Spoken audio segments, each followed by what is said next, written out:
ଦେଖୁଛି ମୋ ରାଣୀ ମା ଗଲା କୁଆଡେ ଆଉ ନା ମାଟିଆ ଯାଉଛି ରେ ବାଡ଼ିକା ବାଡ଼ିକା ତତେ ଆଉ କିଛି ମିଳୁନି ଖାଲି ଆଉ ଚଲେଇ ଦୋକାନ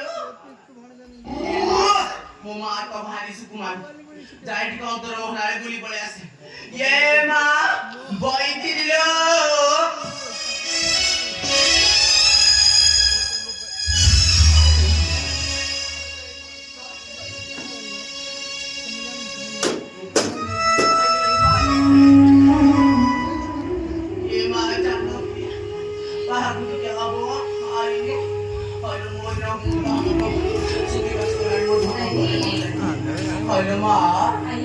अरे तू कहे मते पचारि बुकिलो तू रानी हरा बहु होई गलु त ए आई कथा कहे पचारि बु एले तो आई आज जाके मन रखिछु तते गुडे कथा बे पचारि बोली आई कथा पचारि भाई पचार आई मोर काई विश्वास होउनी रो मां आई जब सत्य सत्य दिनी बार सत्य परंतु देबे कहन आई केउ कथा पचारि बजी मते सत्य सत्य तिनी बार सत्य କରିବାକୁ ପଡିବ ନା ମୁଁ ତ ଏମିତି କଣ କହିବି ଯେ ମିडिଆ କୁ ତଳ କାନେ ମୁଁ ବାଟ ମୁଁ ଯାଉଛି ଲୋ ମା ମୁଁ ସତ୍ୟ ସତ୍ୟ ତ୍ରିବାର ସତ୍ୟ କରି କହୁଛି ତୁମେ ଯାହା ପଚାରିବ ମୁଁ ସତ୍ୟ କରି କହିବି ଆଇ ଯାହା କହୁଛି ଟିକେ ମନ ଧ୍ୟାନ ଦେଇକି ଆଇ ଶୁଣ ଶୁଣ ରମନାରୀର ତୋର ଭଗବାନ ଲେକେ ଆଜି ଶୁଣ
रुकी भाई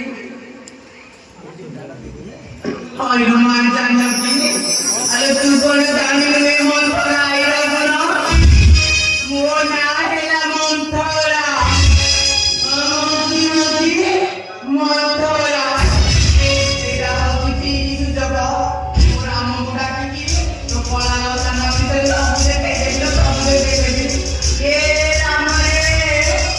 ये राम आयु आयु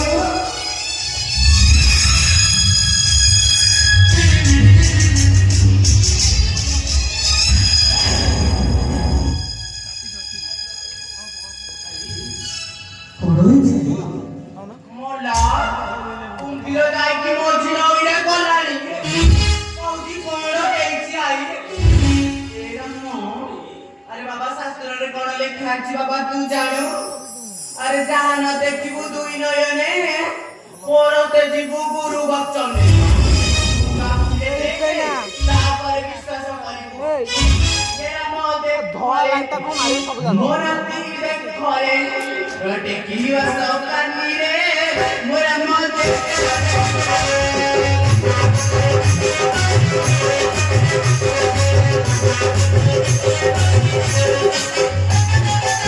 मेरा मते घरे मोरा ती देख घरे देखी वसो कानी रे मोरा मते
जगत मुखया माता रसकी